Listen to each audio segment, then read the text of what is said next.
بالله من الشيطان الرجيم بسم الله الرحمن الرحيم يا أيها النبي وقل للمؤمنين على القتال صدق الله العظيم. انتہائی قابل صد احترام عزیز ساتھیوں نوجوان بھائیوں، مختصر سے وقت کے اندر لمبی چوڑی تقریر اور بیان ہونے ہے۔ اللہ رب العزت کا احسان عظیم ہے جس رب کریم نے اپنے فضل سے اپنی مہربانی سے ہمیں اور آپ کو رمضان المبارک کی یہ بابرکت ساتھ نصیب فرمائی ہے۔ دعا کہ اللہ رب العزت ہمیں رمضان کو صحیح طریقے سے احترام اور اکرام کرنے کی توفیق نصیب فرمائے۔ رمضان کی خوشی اتنی بات عرض کرنا چاہتا ہوں کہ یہ اللہ کا بہت بڑا احسان ہے۔ ہمارے اور آپ کے پیارے محبوب علیہ السلام نے پوری زندگی کے اندر اپنی ذات کے لیے دراز عمری کی دعا نہیں مانگی، صحابہ کے لیے، امت کے لیے دعائیں مانگی۔ روایات کے اندر آتا ہے کہ جب شعبان کا چاند نظر آ جاتا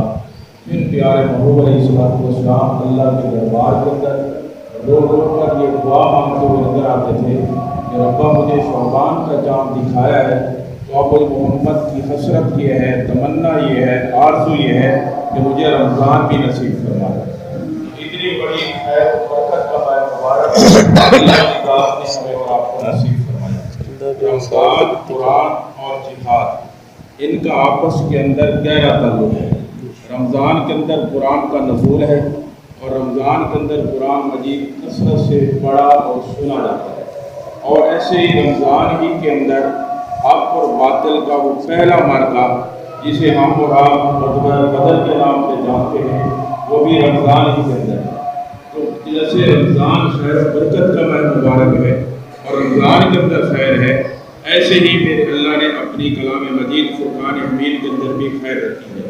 اور ایسے ہی اللہ نے جہاد کے اندر بھی خیر رکھی ہے۔ جہاد امت مسلمہ کی عزت کا، ان کی سربلندی کا، دین اسلام کے غلبے کا ذریعہ ہے، اور جہاد رحمت ہے۔ رحمت کس لیے ہے؟ اس لیے لمبی چوڑی گفتگو اور دلیلوں کی ضرورت نہیں ہے۔ میرے اور آپ کے پیارے محبوب پیغمبر نبی رحمت آمنہ کلال علیہ السلام کو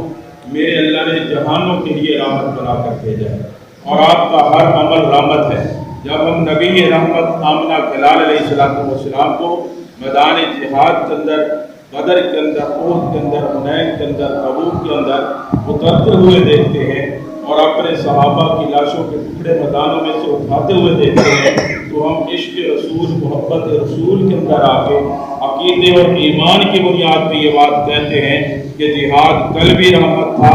جہاد آج بھی رحمت ہے۔ اگر جہاد رحمت نہ ہوتا تو نبی رحمت میدان جہاد کے اندر نہ اترتے۔ تو میرے بھائیوں، جہاد کے اندر بہت بڑی خیر ہے، اور خیر ہر دور کے اندر ہے۔ اس دور کے اندر جو ہم نے جہاد کی برکت، جہاد کی خیر دیکھی ہے، وہ افغانستان کا معرکہ آپ دوستوں کے سامنے ہے کہ پوری دنیا کفر جو آپ کے مٹانے کے لیے آئی تھی، یہ تاریخ اسلامی نہیں، تاریخ انسانیت کا ایک منفرد معرکہ تھا۔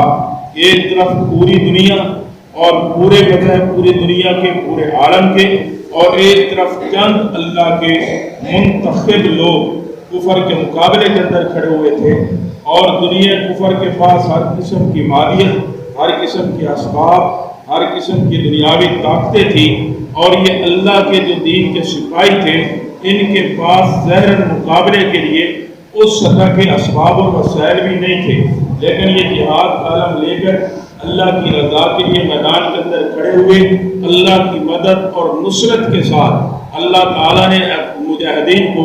ایسی عظیم فتح نصیب فرمائی ہے کہ جس سے پورے عالم اسلام کے مسلمانوں کے دل خوشی سے باغ باغ ہے، اور یہ ایک ایسی عظیم فتح ہے کہ جس فتح کے بعد فوراً اللہ کی ذات نے اس دھرتی پر اپنے قرآن اور اپنے محبوب پیغمبر کی شریعت کا نظام ہمیں دیکھنے کی توفیق ملی ہے۔ تو یہ میرے بھائیوں اللہ کا احسان ہے۔ یہ ہمارے لیے، آپ کے لیے ایک سوچنے کی بات ہے کہ ہم بھی دیکھیں کہ جو بندہ اللہ کی رضا کے لیے اپنا سب کچھ لٹانے کا عزم کر کے کھڑا ہو جاتا ہے، پھر وہ اسباب اور وسائل کو نہیں دیکھتا اور اپنے اللہ کی قدرت پہ یقین رکھتا ہے، تو میرا اللہ ایسے لوگوں کو کبھی کسی بھی جگہ پہ کسی بھی کام کے اندر جو ہے ناکام نہیں فرماتے، کامیابی ان کا مقدر ہوتی ہے۔ تو میرے بھائیوں، آج یہ مجاہدین کی کامیابی کی فتح یہ ہمارے لیے بہت سے سبق چھوڑ کے جا رہی ہے، اور بہت سی اس کے اندر ہمارے لیے آئیڈیل چیزیں ہیں کہ جس اس فتح کے بعد پورے عالم اسلام کے وہ لوگ جو مظلومیت کی چکی میں پس رہے تھے، جو مایوس ہو چکے تھے، آج ان کو بھی ایک آزادی کی راہ نظر آ رہی ہے۔ آج ان کی مایوسیاں بھی ختم ہو رہی ہیں، آج ان کے اندر بھی یہ جذبہ پیدا ہو رہا ہے، بلکہ میرے اللہ نے ان کے زبانوں کو ایسی زبان دے دی ہے کہ میں نے بہت سے ایسے مظلوم لوگوں کی باتیں بھی سنی ہیں کہ جو آج ان ظالموں سے کہہ رہے ہیں کہ ہمارے حقوق ہمیں دے دو، کہیں ایسا نہ ہو کہ ہم بھی افغان مجاہدین کی طرح بن جائیں۔ یہ میرے اللہ کی شان ہے۔ اور اس کے ساتھ ایک بات عموماً یہ عقیدے کے لحاظ سے کرنا چاہ رہا ہوں، ہمارے یہاں یہ کہی جاتی ہے کہ دنیا کفر بہت ترقی کر چکا ہے، دنیا کفر بہت آگے جا چکی ہے، ہمیں ان کے برابر چلنا ہے تو ہمیں ان کے اسباب کو اختیار کرنا ہوگا، ہمیں ان کی برابری کے لیے ان کی طرح ترقی کرنی ہوگی۔ میرے بھائیوں، ایک تو یہ بات ذہن سے نکال دیں، آپ اپنے مقام کو پہچانیں کہ اللہ نے آپ کو کتنی عزت نصیب فرمائی ہے، اللہ نے آپ کو کتنی شان نصیب فرمائی ہے، اللہ نے آپ کو کتنی بلندیاں نصیب فرمائی ہے۔ یہ اللہ کا تھوڑا احسان ہے کہ اللہ نے ہمیں اپنے محبوب پیغمبر نبی رحمت آقا دو جہاں علیہ الصلوۃ والسلام کا امتی بنا کے پیدا کیا ہے،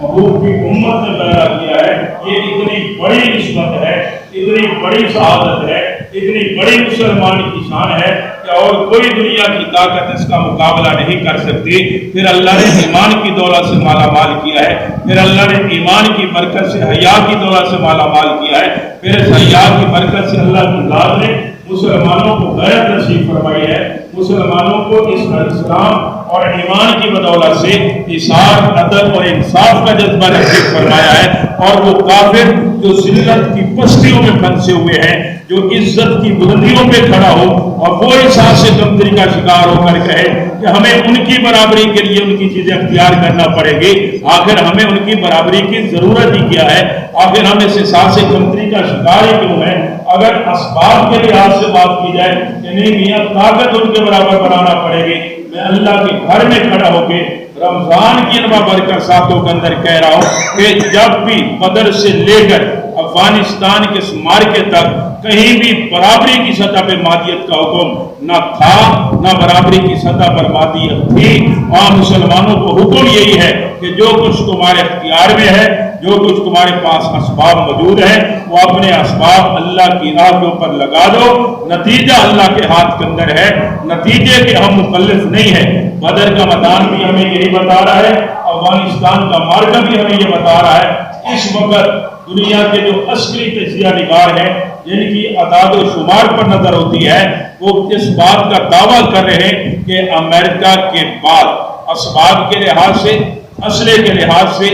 اس وقت دنیا کی دوسری بڑی طاقت جو ہے وہ افغان مجاہدین بن چکے ہیں۔ میرے دوستو سوچئے، بنائی چھری نہیں ہے، اسلحے کی فیکٹری نہیں لگائی، اور دنیا کی دوسری بڑی طاقت کیسے بن گئے؟ ان لوگوں کا عمل بتا رہا ہے کہ دنیا میں عزت کے ساتھ ساتھ اٹھا کر زندہ رہنے کے لیے، دنیا کے اندر اپنی طاقت کو منوانے کے لیے اسلحے کی فیکٹریاں نہیں لگانا پڑتی، روٹے نب کو منانا پڑتا ہے، نبی رحمت کی شریعت کو اپنانا پڑتا ہے۔ میرے اللہ اس کے صدقے دنیا کی طاقتیں آپ کے قدموں میں ڈال دیں۔ تو یہ ہمارے لیے، آپ کے لیے بہت بڑا سبق ہے۔ بہرحال میرے بھائیوں، ہم رمضان کی مبارکہ ساتوں کے اندر آپ احباب سے ہمارا ایک بہت پرانا تعلق ہے۔ حضرت استاد ناصر اسحاق صاحب کی نسبت سے بہت عرصہ دراز سے آپ کے پاس آ جا رہے ہیں۔ آپ لوگ خوش نصیب ہیں، آپ کو اللہ کا شکر ادا کرنا چاہیے کہ اللہ نے آپ کو ان لوگوں کے ساتھ کھڑا رکھا ہے جو اس دور کے اندر دین اسلام کے غلبے کی جنگ کے اندر مصروف ہیں۔ میں یہ بھی بات پر بلا کہنا چاہتا ہوں، یہ جو افغان مجاہدین کو فتح ملی ہے، کامیابی ملی ہے، اس کے اندر ان کی طاقت کا عمل دخل نہیں ہے، ان کی صلاحیت کا عمل دخل نہیں ہے، یہ محض میرے اللہ کی مدد اور نصرت ہے۔ اور یقین جانیے کہ ہم میں سے کسی شخص کو نیکی کی توفیق مل جائے تو وہ بھی ہماری طاقت کی بنیاد پہ نہیں ہے، ہماری صلاحیت کی بنیاد پہ نہیں ہے، وہ بھی میرے اللہ کا احسان ہے، اللہ کی رحمت ہے، اللہ کا کرم ہے کہ جو اللہ جس بندے سے پیار، محبت، بھلائی کا معاملہ کرنا چاہتے ہیں اپنے فضل سے اس کو نیکی کی توفیق عطا فرماتے ہیں۔ ہمیں ان معاملات کے اندر کرنا نہیں چاہیے۔ ہاں ان کو سلام اس بنیاد پر ہے، ان کی ہم عظمت کے اس بنیاد پر متعارف ہیں کہ اللہ نے ان کو دین کے لیے چنا ہے۔ ہم ان کو سلام پیش کرتے ہیں کہ آپ کی ادائیں اللہ کو پسند آئی ہیں، کہ اللہ نے آپ کو اپنے دین کے غلبے کے لیے اس دور کے اندر چنا ہے۔ اور یقیناً میں ہر ایک اس مسلمان کو سلام پیش کرتا ہوں کہ میرے جس بھائی کو بھی جس درجے کے اندر ان اہل حق کے ساتھ کھڑے ہونے کی توفیق ملی ہے، وہ دعاؤں کی صورت کے اندر ہو، وہ آنکھوں سے آنسو بہانے کی صورت کے اندر ہو، وہ اپنے بچوں کے منہ سے نوالے نکال کر ان مجاہدین کی ضروریات کو پورا کرنے کی صورت کے اندر ہو، وہ دل کی دھڑکنوں کی صورت کے اندر ہو، وہ جناب والا اپنے عزیزوں کو اللہ کے راستے کے اندر قربان کرنے کی صورت کے اندر ہو، یہ اللہ کے کرم سے ہے، اللہ کے احسان سے ہے۔ لیکن ہم ہر اس شخص کو سلام پیش کرتے ہیں کہ جس کا دل بھی اللہ کی رضا کے لیے دھڑکا ہے، کیونکہ وہ خوش نصیب ہے کہ اللہ نے اس کی دل کی دھڑکنوں کو اپنے دین کے لیے قبول فرمایا۔ میرے بھائیوں کو لوگ امت کے منہ سے یہ ہمیں حقیقت آج سمجھ آ رہی ہے، آج سے 20 سال پہلے سمجھ نہیں آ رہی تھی کہ یہ افغانستان کوئی کفر کا نشانہ نہیں تھا، افغانستان بہانہ تھا، نشانہ اسلامی نظام تھا، نشانہ پاکستان تھا، نشانہ امت مسلمہ تھی کہ اس کی آڑ کے اندر مسلمانوں کو نشانہ بنا چاہ رہے تھے۔ لیکن وہ لوگ دنیا کے بڑھتے ہوئے کفر کے سیلاب کے سامنے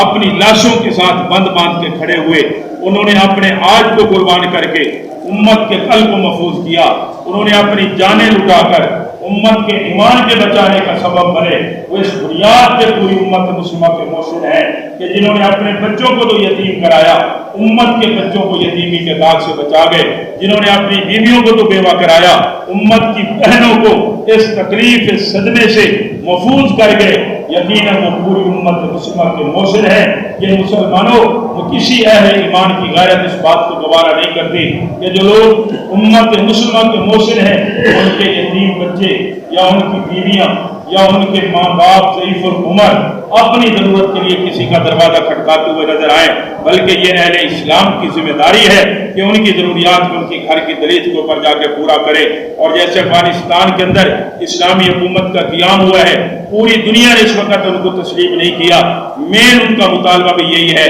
کہ آپ اسلامی نظام کے اندر رد و بدل کریں، اس کے اندر اور چیزیں ملائیں، یعنی وہ یہ بات کہہ رہے ہیں کہ آپ حلال کے اندر حرام کو مکس کریں۔ یہ جو کہا جاتا ہے نا کہ روشن خیالی والا دین لائیں، اس کے اندر یہ بھی ملا لیں، وہ بھی ملا لیں، یہ بھی کر لیں، وہ بھی کر لیں، یہ بھی اپنی صورت میں رہے لیکن اس کے ساتھ یہ بھی مل جائے۔ ان لوگوں نے برملا کہا ہے یہ نہیں ہو سکتا کہ ہمارے وجود سلامت رہیں، ہمارے چہروں پہ کوئی داغ دھبا نہ ہو اور ہمارے محبوب کی شریعت کا حلیہ بگڑ جائے، یہ ہم سے برداشت نہیں ہے۔ ہم اپنے وجود کٹائیں گے اور آقا کی شریعت اور رب کا نظام کسی صورت میں رہے گا۔ انہوں نے کہا ہم آپ کو تسلیم نہیں کریں گے، ہم آپ کے اوپر معاشی پابندیاں لگائیں گے۔ برملا مجاہدین نے کہا ہمیں آپ کی معاشی پابندیوں کی پریشانی نہیں ہے، جس اللہ نے 20 سال تک ہمیں پہلے کھلایا ہے، آپ کے مقابلے میں لڑایا ہے، عزت کے ساتھ ہمیں فتح نصیب فرمائی ہے۔ رب العالمین وہی اللہ ہے جو ہمیں کل کھلا رہا تھا وہ آج بھی کھلائے گا۔ یعنی ان کو سزا اس بنیاد پہ دی جا رہی ہے انہوں نے اسلامی نظام کا نفاذ کیوں کیا ہے۔ یہ ہمارا فرض بنتا ہے کہ ہم اس کے لیے کمر بستہ ہوں، ہم اس کے لیے تیار ہوں، ہم کھڑے ہوں، ہم ان کو پیغام دیں کہ آپ نے اللہ کے نظام کے ساتھ وفا کی ہے، ہم آپ کے ساتھ وفا کریں گے۔ میں یہی پیغام لے کر یہی دعوت لے کر آپ تک حاضر ہوا ہوں۔ الحمدللہ اس وقت تک افغانستان کے اندر ہم تقریباً 350 کے قریب ٹرک راشن کے حضرت امیر محترم عبداللہ شاہ مظہر کے ذریعے سے بھیجوا چکے ہیں۔ ابھی بھی رمضان سے 2 دن پہلے 1000 گراموں کا راشن چمن بارڈر کی طرف سے کیا ہے اور 1000 گراموں کا راشن خم کے بارڈر کی طرف سے کیا ہے۔ یہ آپ لوگوں کی امانتیں ہوتی ہیں جو وہاں تک پہنچائی جاتی ہیں۔ یہ جو امت مسلمہ کے محسنین ہیں، شہداء کے ورثہ ہیں، ہماری نظم کے حوالے سے ہم ماہانہ اپنے شہداء کے گھروں کے اندر جو وظائف بھیج رہے ہیں وہ تقریباً 8.5 لاکھ روپے کا بجٹ ہے جو مستقل طور پہ جا رہا ہے، ذریعہ آمدن مستقل نہیں ہے۔ یہی ہوتا ہے ساتھی، آپ کے پاس مختلف اوقات کے اندر آتے ہیں، رمضان کا مہینہ ہے، آپ اپنی زکوٰۃ دے دیتے ہیں، صدقہ فطر دے دیتے ہیں، فصلوں کا موقع ہے آپ اپنی فصلوں کا عشر دے دیتے ہیں۔ اسی سے اصل تو میرے اللہ کی ذات اس نظام کو چلانے والی ہے۔ درجہ اسباب کے اندر یہی چیزیں ہیں جو محاذ کی ضروریات بھی جس سے پوری کی جاتی ہیں، شہداء کے گھروں کی کفالت بھی کی جاتی ہے، اسیر مجاہدین کی رہائیوں پہ خرچ بھی کیا جاتا ہے۔ آپ لوگ جیسے پہلے اہتمام کے ساتھ مجاہدین کے ساتھ تعاون کرتے ہیں، آج بھی اس کے اہتمام کے ساتھ تعاون کی ضرورت ہے، بلکہ پہلے سے زیادہ تعاون کی ضرورت ہے۔ کیوں کہ میں نے شروع میں عرض کیا کہ وہ اسلامی نظام کو اس وجہ سے مجاہدین کی مخالفت کر رہے ہیں کہ انہوں نے اسلام کے نظام کا نفاذ کیوں کیا ہے، تو ہمیں ان کے ساتھ اس وجہ سے کھڑا ہونا چاہیے۔ انہوں نے اسلام کے نظام کا نفاذ کیا ہے، وہ امت کے محسن ہیں، ہم ان کے ساتھ کھڑے ہوئے ہیں، اور جہاد بڑی فضیلت کا عامل ہے۔ پیارے محبوب پیغمبر نبی رحمت آمنہ کے لال علیہ السلام کا فرمان ہے، جس کسی نے کسی مجاہد کو سامان جہاد فراہم کیا اس نے بھی جہاد کیا، اور ساتھ بہت سخت وعید ہے کہ جس نے نہ جہاد کیا، نہ جہاد کا ارادہ کیا، نہ جہاد کرنے والوں کے ساتھ معاونت کی، وہ مرا تو منافقت کے شعبے پر مرا۔ آئیے میرے دوست اس چیز سے بچنے کے لیے اس چیز کا عزم کریں کہ ہمارے مال ان پر قربان ہیں جن کی جانیں اسلام پر قربان ہیں۔ اس کے لیے ساتھی ہمت فرما کے اپنی زکات و صدقات کے ساتھ، پھر ابھی یہ فصلوں کا موقع ہے، بعض لوگوں کی فصل کی کٹائی ہوگی بعض نے کرنی ہوگی، یہ عشر یہ اللہ کے راہ کے مسافروں کا حق ہے، یہ اللہ نے ان کی امانت ہمارے پاس رکھی ہوئی ہے۔ یہ بات ذہن میں رکھیں، میرا اللہ خود بھی انہیں دے سکتا ہے، لیکن یہ ہماری امتحان ہے، ہماری ازمائش ہے کہ وہ مال اللہ کا دیا ہوا، اللہ نے ان کی امانت ہمارے پاس رکھی ہے، اگر ہم اس امانت کو ادا کریں گے، یہ عشر ہم اس کے اللہ کے رستے کے اندر نکالیں گے، تو یقین جانیے میرا اللہ دنیا کے اندر مال کے اندر برکت بھی ڈالے گا، اور آخرت کے اندر اجر عظیم کا بھی ہم اور آپ لوگ سبب بنیں گے۔ اس کے لیے ساتھی ہمت فرما کے اپنے ارادے باتیں فرما لیں، عشر کے حوالے سے وہ تھوڑا سا ارشاد فرما دیں۔ مولانا عبدالرؤف صاحب آپ کے سامنے موجود ہیں، اس کو لکھ لیتے ہیں تاکہ ان کو آنے کے اندر وصول کرنے کے اندر سہولت ہو۔ یہ میرے بھائی فصل پڑی ہوئی ہے، اللہ کی ذات قادر ہے، وہی اس کو اگانے والی ہے، وہی اس کو پکانے والی ہے، نظام اسی کے امر سے چل رہا ہے۔ اگر ہم ایکڑ میں سے 2 من بھی دینے کا عزم کر لیں تو اللہ قادر ہے، وہ 40 کے 50 بھی نکال سکتا ہے، نہ کریں تو یہ بھی اللہ کی قدرت ہے، وہ 60 میں سے 30 بھی کر سکتا ہے، کیونکہ ہمارا تو اس میں کچھ ہے ہی نہیں، یہ صرف دعوت ہے، فکر ہے۔ اس کے لیے ساتھی ہمت فرمائیں، اپنے ارادے فرما لیں کہ جو ساتھیوں نے بھی فصل اٹھانی ہے اس کے عشر میں سے ساتھی نکوالیں، انشاءاللہ یہ بہت بڑی نیکی کا موقع ہے۔ جہاد کے اندر زکوٰۃ، صدقات، عشر، صدقہ فطر، غرض کے ہر مد کا پیسہ جو جہاد کے اندر استعمال ہوتا ہے، اللہ تعالیٰ ہم سب کا حامی و ناصر ہو۔ ساتھی بھائی ہمت فرما لیں، کیا پروگرام ہے، لکھ لینا چاہیے کہ جی اب آپ ہمت فرما لیں، کھڑے ہو کے لکھوائیں۔